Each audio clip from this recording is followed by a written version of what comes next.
This is Jeremy. Welcome to Eighthworld.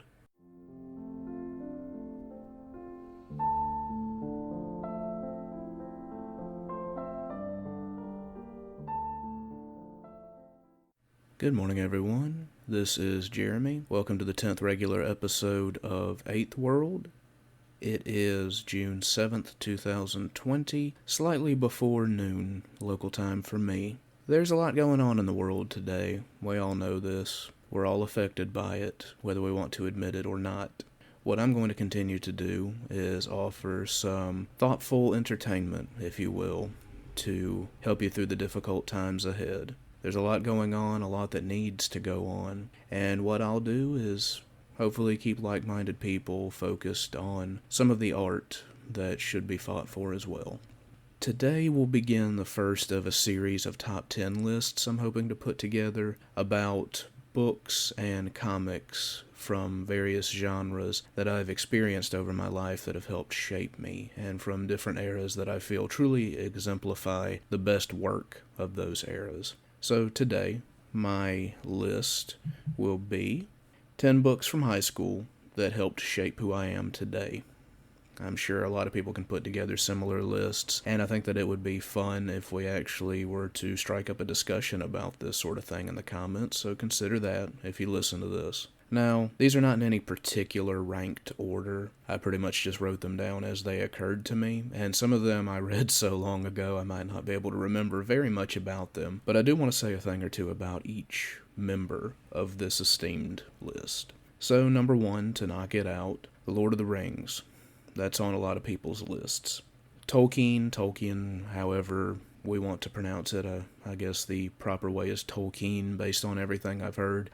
Before hearing proper pronunciation, I always pronounced it Tolkien, but I read the entirety of The Lord of the Rings when I was in the 9th grade and in school suspension after getting into a fight that started from me defending myself. So I had that behind me going into it. And I have to say that The Lord of the Rings has helped shape my genre appreciation for all my life. It was not the first fantasy literature that I experienced, but seeing it as one of the forerunners of the entire genre and experiencing it early on really helped me appreciate the genre more, and it helped me to see where so many things, so many tropes within the genre, where they originate. I absolutely loved The Lord of the Rings, especially as a young reader of it. I think that I would get something different out of it were I to reread it now, and I do want to reread it. I have the very same copy that I read back then. That was the first collected paperback edition that they released around the time the movies started coming out. So it's this old, beat-up, really thick paperback with a picture of one of the Nazgul on the cover in silhouette up on a hilltop. That's my first copy of The Lord of the Rings, and I will reread that again, I'm sure. I have to say that few epic battle scenes in fantasy literature today can truly compare with the Battle of the Pelennor Fields as it's described in The Return of the King. I know that it came across somewhat differently in the movie, still epic, but there's just something about the battles as they're described in the books that the movies don't quite capture in the same ways, despite, the end of Helm's Deep being one of the most beautiful moments in any fantasy film, certainly. So, number 2 on the list is The Count of Monte Cristo by Alexandre Dumas. I read this one in the 10th grade. It was required reading for the class, and I have to say that I didn't know what to expect going into it, but I really enjoyed it. I had not had any experience with this type of writing before. I still have not read The Three Musketeers or any other of Dumas' work, but I would love to get into those as well. I loved The Count of Monte Cristo, just the lengthy plotting of revenge. It was the first time that I had ever seen a story where that was okay, if it's not too strange to say that. I feel like so many different stories try to discourage revenge or talk about its futility, but in this, it's the sole drive of a man for more than a decade, more than 2 decades of his life. I have to say that it was one of my absolute favorite texts that I read in high school. Number 3 on the list, I read in the same class, The Once and Future King by T.H. White. What I take away most from that, despite some difficulties with it, some ugly moments in the story, if you will, was this was my first real experience with Arthurian legend and with legend building and with communal legend building, if you will. And I feel like that experiencing this story opened me up more to shared universe stories where you have multiple writers and artists creating a singular reality, a singular universe for a story. And you see this in American comic books, you see this in Star Wars, Star Trek, all the things that I was raised to love. So seeing a writer sort of encapsulate Arthurian legend and retell it centuries and centuries after those stories were first being told, it was an eye-opening experience for me about the power of a legend to shape a culture, a cultural identity. And I hope that centuries hence people are still telling stories about superheroes. Number 4 on the list is The Sandman, Volume 1, Preludes and Nocturnes by Neil Gaiman.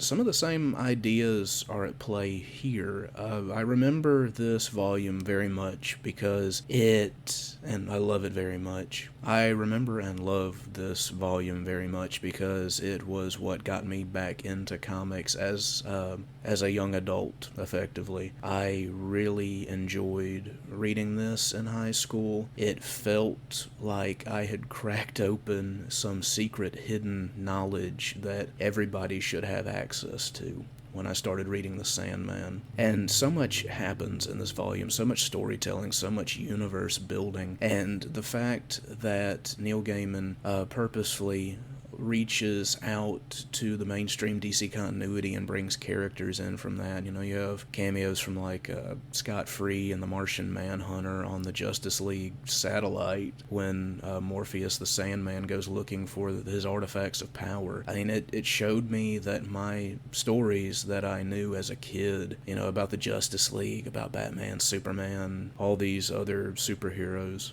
that these stories still had merit and value, and that they could connect with these stories that so many other people considered higher brow, which is, oddly enough, something that Neil Gaiman really discourages himself, is my understanding. And to continue with Neil Gaiman, number 5 on the list is American Gods. I have yet to discover another novel that made me feel the same way as I felt when I read American Gods at 17 years old. In American Gods, Neil Gaiman plays with ideas of mythology, of myth-making, of legend-telling, of the shaping of the melting pot that is America, from the old, from the new, from the future, from what should be worshipped, from what should not, and the observations he makes about everyday life, about everyday people, about things that we experience. The way he talks about them in this book struck home so forcefully with me. It was like everybody has a book they talk about where they find someone who finally says things that they themselves had considered but could not quite put into words, and American Gods was that for me, and it helped, like a lot of these things on this list, it helped open my mind to other kinds of writing and reading. Now, number 6 on the list is, I might be fudging this a little bit, I think I actually read this in the 8th grade before high school, The Crystal Shard by R.A. Salvatore. Either it or The Sword of Shannara by Terry Brooks was actually my very first fantasy novel, and I have to say that The Crystal Shard by Salvatore is still one of my favorite books. I know that over the decades of his career, a lot of people have kind of come to Salvatore when they're young and maybe drift away from him like I did, but not because of any quality issue, but just because it feels directed more toward teenagers finding themselves in a way. I knew people that turned their noses up at him entirely as a poor writer, but I think that they were maybe coming to him looking for something that he wasn't offering. And what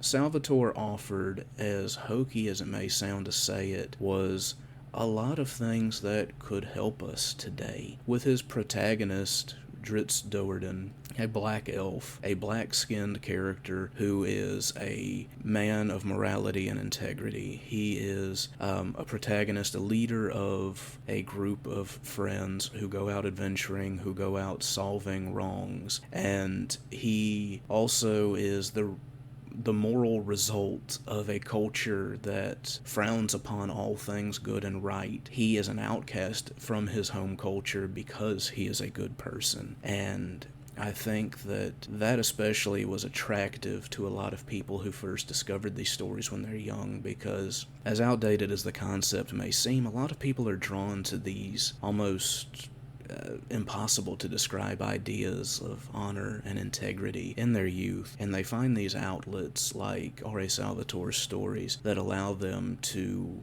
see the heroism that can grow from those feelings, and they internalize that and let that grow inside them, and maybe later in life those lessons come back to the fore and they make a decision in their everyday lives, not in some far-off battlefield with swords and shields clashing, but they may simply decide on a lark, on the spur of a moment, on a curb on a sidewalk to do the right thing. And that's what I took away from these stories and what I still hold dear. Now, number 7 is a book that every Southerner should read, To Kill a Mockingbird by Harper Lee. This is a book that really connects Southerners with what I, in my work before, have referred to as the Southern original sin, the stain that is on all Southerners that we have to work to overcome, these racial divides, this racially motivated violence that is common in our culture. And in Atticus Finch, whether she knew it or not,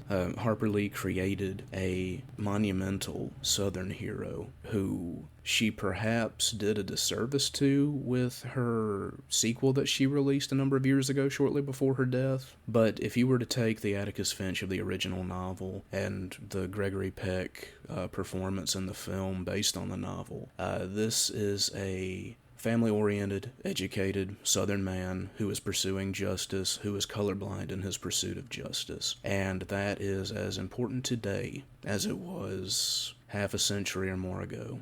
Number 8 is also something that maybe started before high school, but I only really got into in high school, and that is The Hitchhiker's Guide to the Galaxy by Douglas Adams. I had a lot of people, particularly my cousin Jason, insisting that I try it out at some point, but I resisted at first. Perhaps I was too young to grasp it, but I developed a taste for British comedy, and British comedy tied with science fiction seemed to be something I might be interested in. So I decided to give it a shot, and I did not regret it. I read the entire series in high school, and I laughed constantly. I love the ideas, the ridiculousness of The Hitchhiker's Guide to the Galaxy, but also the ideas that make you just kind of go quiet and think over them. Ideas regarding power and godhood and the nature of existence and time and how we are all trapped in certain loops that we cannot get out of, and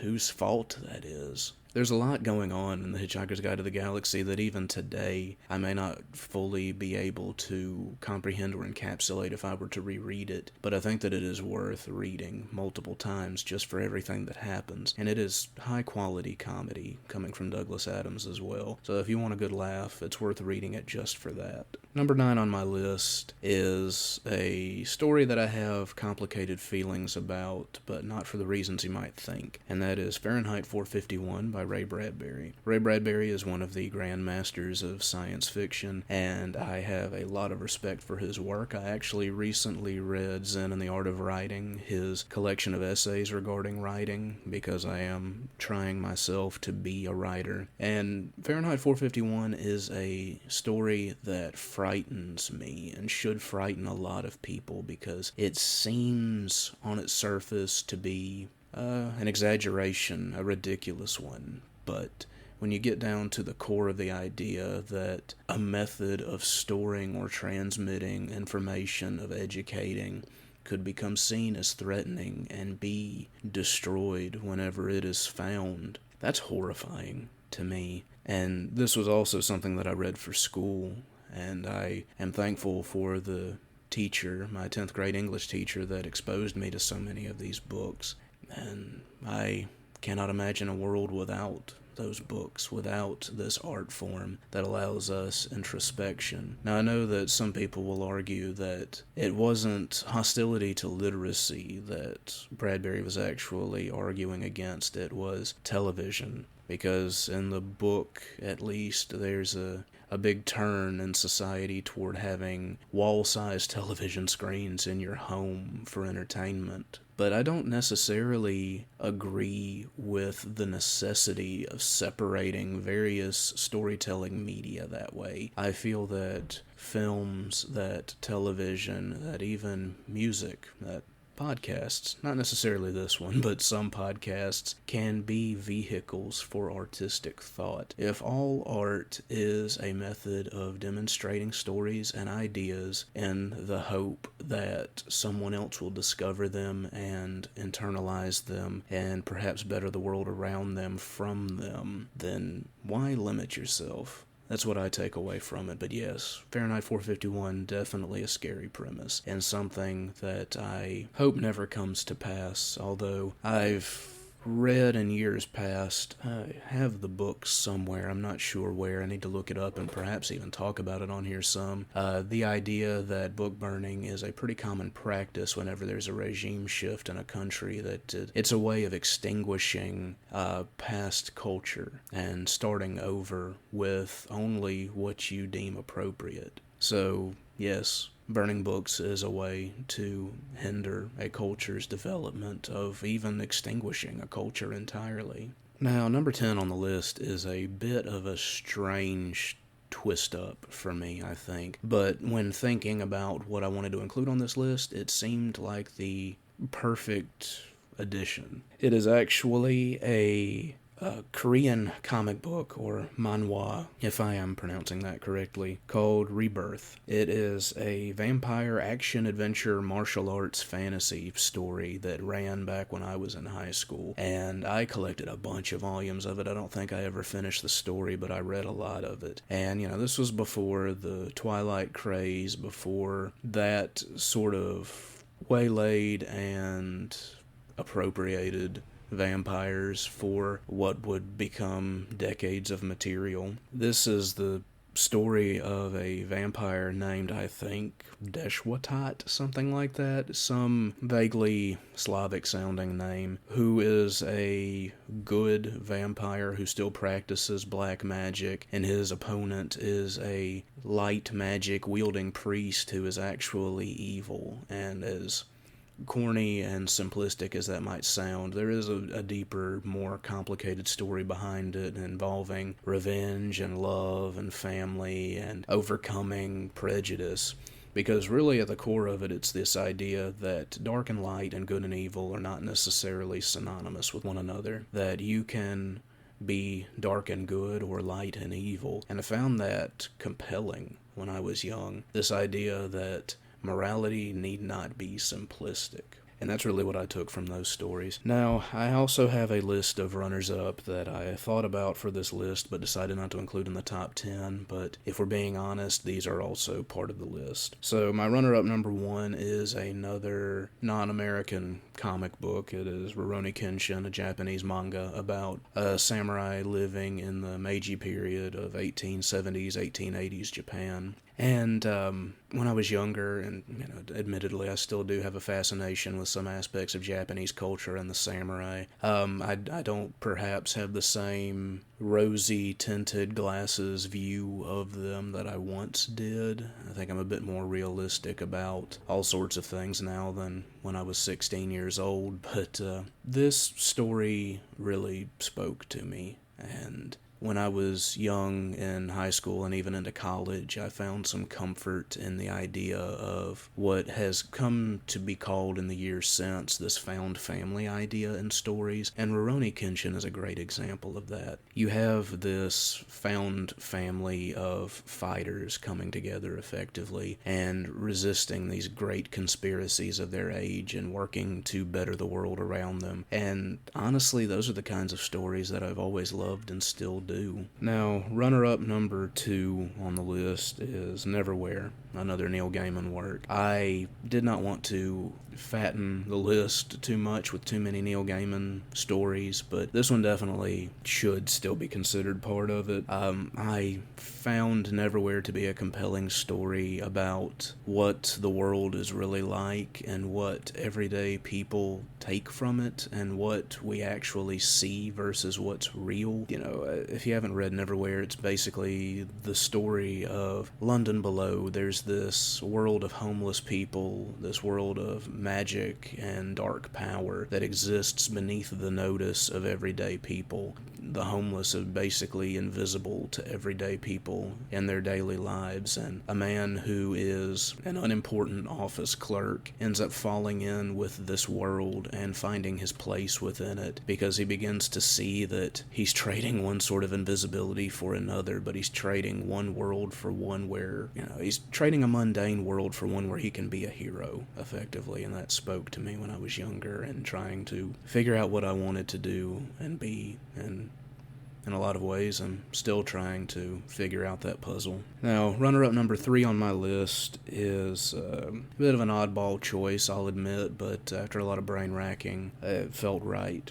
And that's Star Trek The Return by William Shatner. And this is probably the first or one of the first Star Trek novels that I actually stuck with and finished when I was young. And, the Shatnerverse books under the Star Trek imprint, as they're called, the vanity projects of William Shatner bringing Kirk back to life after his death in Star Trek Generations, they don't necessarily fit into the wider book continuity that's been established, but they're enjoyable.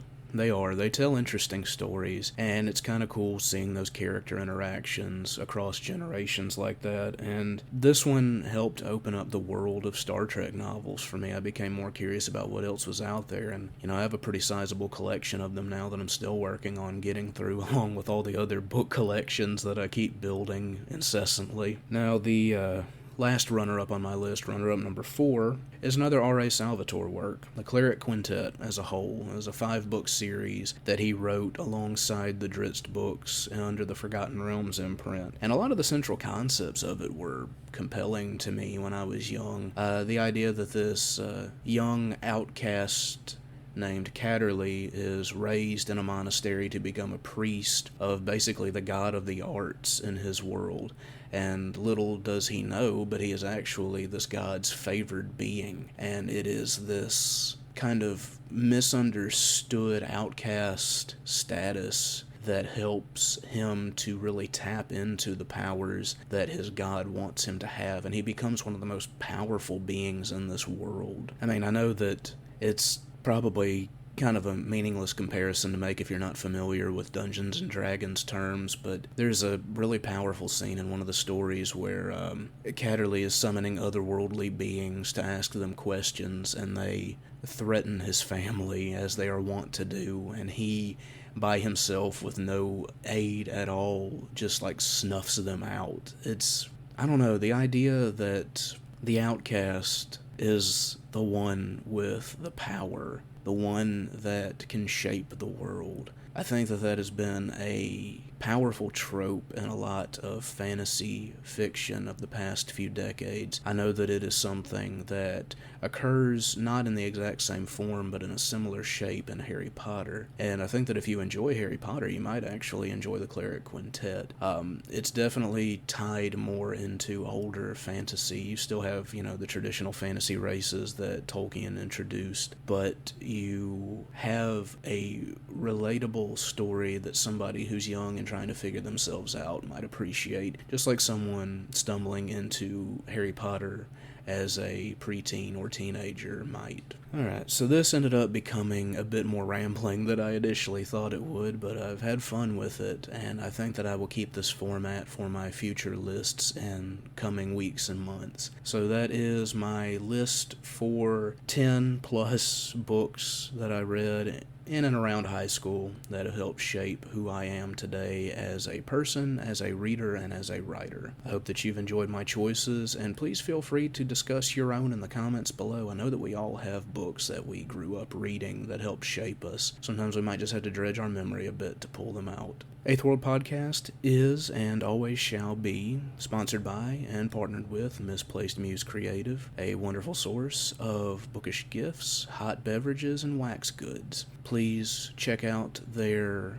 social media information in the episode description below. Be sure to follow them across social media, and be sure to follow me across social media as well. Be sure to like this video, be sure to subscribe for more content, and I promise you, more is coming. Hope that you enjoyed this new format. I will be sticking with it for a while. Let me know what you thought in the comments below. Thanks again for listening. I will see you again in 2 weeks. Stay safe and fight for the future.